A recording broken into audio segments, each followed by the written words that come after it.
안녕하세요. 차라리 남들 하는 것처럼 남자가 집 해오고 저는 혼수만 해오고 그랬으면 차라리 괜찮았을 거예요. 반반 결혼을 하기로 했으면 당연히 두 사람 사이에 싸울 일도 없고 결혼 준비하는 게 평탄할 거라 생각했습니다. 남자친구와는 연애 결혼을 하기로 했습니다. 저희가 꽤나 길게 만났거든요. 칼같이 절반으로 나눠서 따지고 하는 연애는 아니었어요. 하지만 연애 시작할 당시에는 남자친구 상황이 좋지 않아서 제가 돈을 좀 더 쓰기는 했습니다. 남자친구가 그래도 이따금씩 일용직 아르바이트 같은 거 하면서 돈을 낸 적도 있었습니다. 남자친구가 직장을 구한 뒤에는 남자친구가 돈을 더 낼 때도 있었고 서로 나름 합리적으로 연애를 하고 있었습니다. 그래도 굳이 연애하는 동안 쓴 돈을 따지자면 남자친구가 직장이 없던 시절 대부분의 비용을 제가 부담을 해왔기 때문에 제가 조금 더 쓰기는 했네요. 남자친구가 염치가 없지는 않아서 그때 제가 돈 많이 쓴 것도 알고 있어요. 결혼 이야기가 나오면서 남자친구가 데이트 비용으로 돈을 더 쓴 게 있는데 그 돈을 어떻게 하면 좋겠냐고 물어온 적도 있었거든요. 저는 거기에 대해서는 길게 말하지 않았어요. 어차피 결혼까지 생각한 사이인데 돈 몇 푼 때문에 네 돈 내 돈 딱 가르고 싶지도 않았고 어차피 결혼하면 그 주머니가 되는 거잖아요. 당장 제가 남자친구한테 돈 얼마 받는다고 해서 저희 두 사람 총 재산에는 달라지는 게 있던 게 아니니 크게 신경 쓸 일도 아니라 생각했어요. 좋은 게 좋은 거라는 말도 있고 사실상 저희가 어려울 때 서로 도우며 연애를 해왔기 때문에 결혼까지 결정하게 된 거라는 확신도 가지고 있었기 때문이지요. 계산에 있어서는 확실한 모습에도 무슨 일이 생기거나 한다면 공평하고 현명한 결정을 내리는 사람이겠다. 그렇게 믿어 의심치 않았습니다.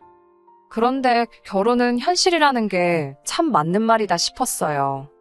저희가 연애하는 동안에는 괜찮았는데 결혼 이야기 나오고부터 본격적으로 결혼 준비를 시작하면서부터는 마찰이 생기기 시작하더군요.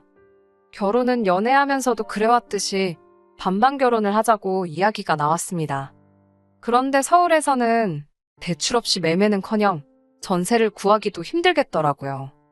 대출을 알아봐야 하나 어떻게 해야 하나 골머리를 썩고 있는데 저희 어머니께서 인생에 한 번뿐인 결혼인데 어른들한테 손 벌리는 게 부끄러운 게 아니라고 도와주겠다고 이야기를 해오셨습니다. 어차피 제가 외동인데다가 저희 부모님이 노후 준비도 다 끝나 있던 상황이었기 때문에 크게 개의치 않아 하셨어요. 그냥 주신다고까지 했던 돈이지요.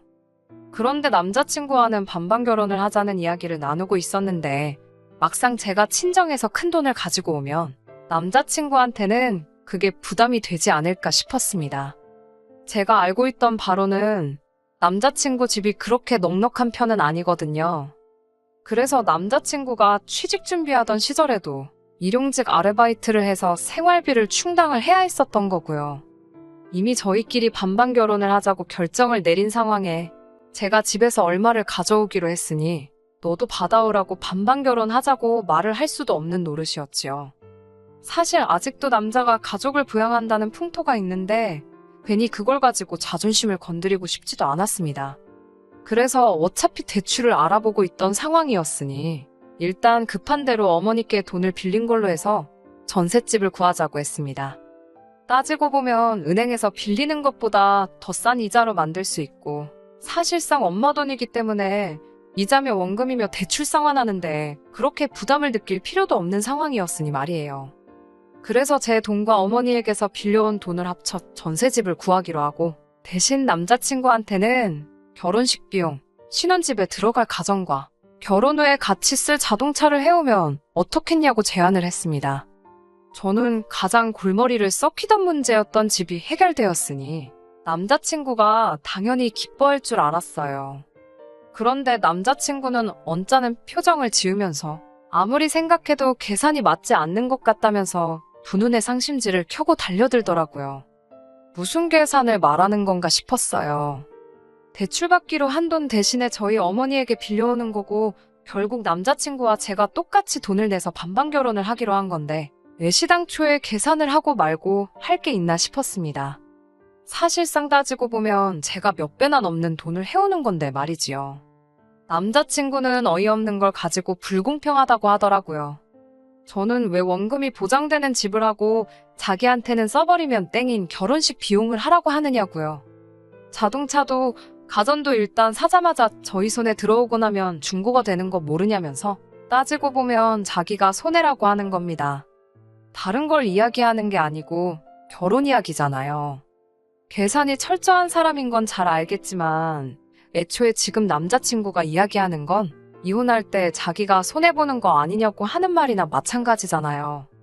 애초에 결혼 이야기를 하는데 불공평하다고 우기는 부분이 이혼하게 된다면 자기가 손해보는 거 아니냐고 따지고 있는 건데 그렇게 확신 없는 결혼을 애초부터 왜 하자고 드는 건지 싶었어요. 하지만 더 길게 이야기하고 싶지도 않았고 별 같자는 이유로 네가 손해내? 내가 손해내 같이 따지고 들면 저도 똑같은 사람 되는 것 같아서 어떻게 하길 원하냐고 물어봤어요. 남자친구 말이 세상이 변했어도 남자가 집 해오고 여자가 혼수해오는 게 그림이 맞지 않냐고 하면서 제가 결혼식 비용과 혼수 자동차를 해오고 자기 돈은 전세금에 보태겠다는 겁니다. 그 말도 어이가 없었지요. 방금까지는 자기가 손해보는 거라고 입에 개거품을 물었으면서 이제 와서는 저보고 그렇게 하라고 하는 거나 마찬가지잖아요. 차라리 그게 불공평했으면 전세금도 반, 혼수도, 결혼식 비용도 자동차 값도 서로 똑같이 반씩 내는 게 제일 공평한 거 아니겠어요? 어차피 결혼할 건데 그게 뭐 중요한가 싶었습니다. 조선모사가 이럴 때 쓰는 말이잖아요. 이걸 가지고 더 씨름해봐야 둘 사이만 나빠지겠다 싶어서 그렇게 하기로 했어요. 어차피 남자친구와 제가 결혼을 위해 모아놓은 돈의 총액수가 바뀌는 게 아니잖아요. 저도 똑같이 치사한 사람 되고 싶지 않았고 선뜻 남자친구가 손해라고 우기고 있는 걸 제가 그렇게 하겠다고 하면 지도 사람이면 뭔가 느끼는 바가 있을 거라고 생각했거든요. 집에 오는 길에 곰곰이 생각해보는데 그 와중에도 남자친구는 자기 손해볼 것만 생각했지 저희 어머니가 보태주는 돈에 대해서는 고맙다는 말도 없었다는 걸 깨달았어요. 사실상 전세금이 한두 푼이 아닌데 저희 어머니도 이자도 낮게 저희한테 빌려주시는 것보다 그냥 은행에 넣어놓기만 해도 더 많은 이자를 받으니 가장 손해보는 건 저희 어머니인데 말이에요. 아무튼 결혼 비용에 대해서는 얼추 정리가 되었고 각자 회사 때문에 바빠서 결혼 준비로 알아봐야 할 것들은 각자 시간을 내서 알아보기로 했습니다. 그리고 얼마 지나지 않아서 남자친구와 다시 만나 가정가구 같은 혼수들을 어떻게 할지 결정하기로 했어요. 남자친구가 혼수 목록이라고 하면서 자기가 정리해온 걸 저한테 들이밀더라고요. 그런데 혼수 리스트라고 하기엔 너무 이상하더라고요. 별 5개로 유명한 값비싼 돌침대 하나하고 최신식 세탁기와 건조기만 덩그러니 적혀있고 에어컨이라든지 냉장고라든지 필요한 가전들은 하나도 들어가 있지 않았거든요. 등이 베겨서 바닥에서도 못 자는데 무슨 돌침대냐고 남자친구한테 곧바로 물어봤습니다. 게다가 어차피 지금 들어가는 곳이 전세로 들어가는데 괜히 무거운 돌침대를 해야 하냐고 물었지요. 그리고 저희가 들어가기로 한 전셋집이 오래된 아파트인데다가 베란다가 엄청 작게 나와 있는 구조라서 건조기는 따로 설치를 못한다고 들었어요. 건조기를 설치하려면 주방 쪽에다가 따로 공사를 해야 한다고 들었거든요. 전셋집인데 저희가 구조까지 바꿔가면서 들어갈 필요가 없어서 집주인도 세탁기는 적당한 걸로 옵션에 추가를 해주겠다고 이야기가 다 끝난 상황이었습니다. 그런데 세탁기랑 건조기는 또 웬 말이냐고 같이 물어봤지요. 그랬더니 남자친구가 우리 쓸 게 아니고 자기 엄마 해줄 거라고 하더군요. 시집 오는데 시부모님 가전 정도는 해와야 하는 거 아니냐고 아주 당당하게 말하더라고요. 예비 시어머니, 그러니까 지 엄마가 요즘 허리가 안 좋은데 돌침대 광고를 보고는 저런 데서 자면 허리가 싹 낫겠다고 하셨다더라고요. 그래서 침대를 해주려고 했는데 구형 통돌이 세탁기에 허리 숙여서 빨래 건지는 모습 보니까 이게 침대만 바꿔준다고 어머님 허리가 나아질 게 아닌 것 같다는 생각이 들었대요. 그래서 가전 알아보다 보니 다른 건 몰라도 로봇 청소기랑 건조기만 있어도 집안일 하는 시간이 대폭 줄어든다고 들었다고. 마음 같아서는 로봇 청소기도 해주고 싶지만 그러면 1,000만 원이 넘어가니까 자기가 양심상 로봇 청소기는 뺐다고 아주 생색을 내는 겁니다. 세상에나 제가 오래 산 건 아니지만 그래도 30평생 살면서 수많은 헛소리를 들어왔는데 이보다 더한 건 없지 싶었어요. 남자친구한테 너는 우리 집에 사위로 들어오면서 뭘 해오려길래 나한테 이런 걸 해오라는 거냐고 따져 물었지요. 원래는 제가 짓고 있어야 할 어이없는 소리 하고 있네. 이게 뭔 개소리야? 하는 표정을 남자친구가 짓고 있더라고요. 그러면서 저보고 뭘 착각하고 있는 거 아니냐입니다. 남자는 장가를 가는 거고 여자는 시집을 오는 거 모르냐고 하더라고요. 가는 사람이 선물 사들고 가는 거 본 적이 있느냐고. 당연히 오는 사람인 제가 뭘 해와야 한다고 자신의 참 목소리로 말하더라고요. 지금 무슨 소리 하는지나 알고나 있냐고 저도 이번에는 참지 않고 싸울 기세로 한마디 했습니다. 그제서야 남자친구는 제 눈치를 보더니 지 가방에서 혼수 카달로그를 꺼내더라고요. 그러더니 너도 한번 골라보라는 겁니다. 생각해보니 제 말이 맞는 것 같다면서 저도 시집 오기 전에 부모님께 효도나 한번 하라고요. 자기 돈으로 해주는 거니까 아까워하지 말고 고르라면서 엄청 선심 쓰듯이 말을 하더라고요. 이제 시집 오면 우리 집 식구가 되는 거니 어떻게 보면 마지막 기회니까 자기 눈치 보지 말라고 하는데 정말 어딘가에서 뚝 하고 제 인내심이 끊어지는 소리가 들렸어요. 누가 보면 네가 결혼 비용 다 하고 나는 몸만 오는 줄 알겠다고. 전세금도 딱 맞춰서 준비했는데 내가 우리 집에 이거 해주면 전세금은 무슨 돈으로 다시 맞출 거냐고 했지요. 고민도 생각도 단 1초도 하지 않고 뻔뻔하게 말하더라고요. 어차피 모자란 돈은 빌려서 하는 거 아니냐고. 빌린 돈이 1억이든 1억 1,000만 원이든 큰 차이 없다고 하면서 전세금에 모자란 건 지가 지 앞으로 대출을 받아서 채우겠다는 겁니다. 더 상대할 가치도 없었어요. 솔직히 이때 이미 이 결혼은 글러먹었구나 싶었습니다. 진작에 감가상각 운운하면서 결혼비용 불공평하다고 노래를 할 때 알아봤어야 했는데 좋게 넘어가려고 했던 제 실수였지요. 그렇다고 그 자리에서 그냥 파혼하자고 하기에는 제 성에 차지 않겠더라고요. 어떻게든 이 자식이 땅을 치며 후회하게 만들어줘야겠다는 생각이 들었어요. 그래서 남자친구한테 말 안 해줬던 사실부터 말해줬습니다. 우리 엄마가 해주기로 했던 그 돈, 사실은 안 갚아도 되는 돈이라고요. 그래도 반반 결혼하기로 했으니까 너도 똑같이 우리 집에서 해오는 돈 맞춰서 오라고 했습니다. 안 갚아도 되는 돈이라는 이야기를 듣자마자 남자친구 두 눈이 동그랗게 변하더라고요. 계산 하나만큼은 빠른 인간이니 그 사이에 계산기를 다 두들겨 봤나 봅니다. 뭘 말하려고 하길래 입 다물라고 말하고 돈 똑같이 준비해서 연락하라고 말하고 집에 돌아왔어요. 집에 가자마자 어머니한테는 결혼 비용 해주기로 한 것 때문에 적금 같은 거 낄 필요 없다고 결혼 안 할 거라고 말했어요. 어머니는 왜 그러냐고 물으시다가 남자친구랑 있던 이야기 하니까 그 이야기 들으시고는 아쉬워하시는 기색도 없이 잘 결정했다고 하시더라고요. 세상에 결혼할 남자가 그놈 하나만 있는 것도 아니고 그런 놈하고 결혼하면 평생을 두고 후회할 거라고요. 혹시나 제가 너무 성급한 건가 싶었는데 결혼이 계약서 쓰고 하는 것도 아니고 하기로 했다 그래서 무르지도 못하는 게 아니잖아요. 어머니까지 좋은 결정 내린 거라고 하시니 걱정도 사라지고 속이 다 후련하더라고요. 한 2주 정도 남자친구한테 전화 오는 거 다 무시했어요. 돈 준비되면 연락하라고 했는데 자기도 애가 탔는지 저희 집 앞까지 찾아왔더라고요. 이제 더 질질 끌기도 싫고 집까지 찾아온 김에 진짜 속에 담아놓은 말을 해줘야겠다 싶어서 따라 나갔습니다. 시집 오는데 시댁에 빈손으로 올 생각 하지 말라고 당당하게 말하던 기세는 온데간데 없더라고요. 삐죽삐죽거리면서 제 눈치만 살살 보다가 무거운 입을 열었습니다. 자기 생각이 짧았다나요? 예비시모, 아니 그러니까 지네 엄마 돌침대며 건족이며 이야기했던 건? 자식된 마음으로 뭐 하나라도 더 해주고 싶은 마음 때문에 그랬던 거고 지네 엄마한테 물어봤더니 아들이 행복한 게 최고라며 그런 거 안 받아도 된다고 거절을 하셨답니다. 상황이 이렇게 되니 제 기분 풀어주려고 말을 바꾼 건지 누가 알겠어요? 제가 아무 대답도 안 하고 눈 동그랗게 뜨고 쳐다보고 있으니 제 기분 살피는 것처럼 쩔쩔매다가 또 입을 열더라고요.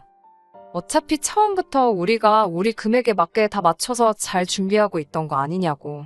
전세로 구한 집이나 혼수나 자동차나 결혼 비용이나 다 우리 예산 안에 있던 거 아니냐고요. 그러니 자기가 제가 장모님 도움받아서 해오는 만큼의 액수를 해올 필요가 없는 거 아니냐대요. 아직 결혼도 안 했는데 무슨 장모님이냐고 마음에도 없는 소리 하지 말라고 말을 딱 잘라버렸습니다. 그리고 남자친구한테 네가 똑같은 돈을 해올 필요는 없다고 말해줬어요. 말을 딱 자를 때는 당황하다가 돈을 똑같이 해올 필요 없다는 말에 얼굴에 화색이 돌면서 그렇지, 그렇지 하면서 제 눈치를 보더군요. 그래서 제가 당연한 거 아니냐고 너는 나랑 똑같이 반반 결혼을 하는 건데 왜 너가 돈을 더 해와야 되냐고 했어요. 돈을 해와야 하는 건 너가 아니라 어머님한테 받아와야 되는 게 맞지 않냐고요. 대출을 받아가지고 오던지 어디서 훔쳐서 오던지 방법은 제가 알 바 아니겠냐고. 그 돈 해오면 나도 너네 어머님께 돌침되건 돌로 된 식탁이건 다 해다 주겠다고 했지요. 쩔쩔매는 꼴을 보고 있으니 맨 처음 반반 결혼 문제로 이야기가 나왔던 그 순간부터 쌓여있던 응어리가 단숨에 쑥 하고 내려가는 것 같아서 속이 다 후련했습니다. 애초에 남자친구가 그 어떤 해결책을 들고 온다고 한들 저는 이미 이 결혼을 할 생각이 없었으니까요. 대출을 받으면 자기 어머니가 이자 부담이 커서 안 된다. 이건 이래서 안 된다. 저건 저래서 안 된다 하면서 변명을 하더라니까요.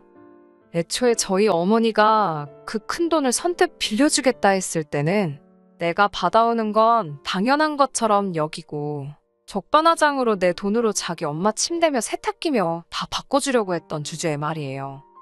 이제 주제 파악은 됐냐고 딱 잘라 말했습니다.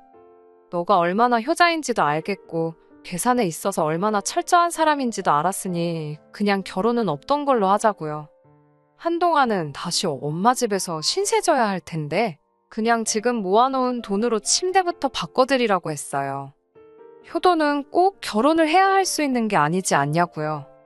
아예 지금 싹 다 바꿔드리는 게 다음에 누가 될진 모르지만 너랑 결혼한다고 드는 사람이 있으면 같은 문제로 또 결혼을 뒤집어 엎어버릴 수는 없지 않냐고 말했어요. 별이 5개짜리 침대를 사줄 게 아니라 별 5개짜리 사람부터 되는 게 급선무겠다 한마디 해줬지요. 날 추운데 더 쓸데없이 시간 낭비할 일도 없으니 이제 그만 찾아오라고 집 앞까지 찾아와서 만나주는 건 이번이 마지막이라고 했습니다. 나중이라도 또 집까지 찾아오는 일은 없으면 좋겠다고 했어요. 요즘 안 좋은 뉴스도 많고 해서 걱정이 되기는 했어요. 한동안은 퇴근길에 지하철역에서부터 아버지가 저를 마중 나와주시고는 했습니다. 그런데 다행히 아무 일도 없이 안전이별한 것 같아요. 하기야 다시 집 앞까지 찾아올 깜냥이 있었으면 애초부터 돈 얼마에 벌벌 떨지도 않았을 거예요.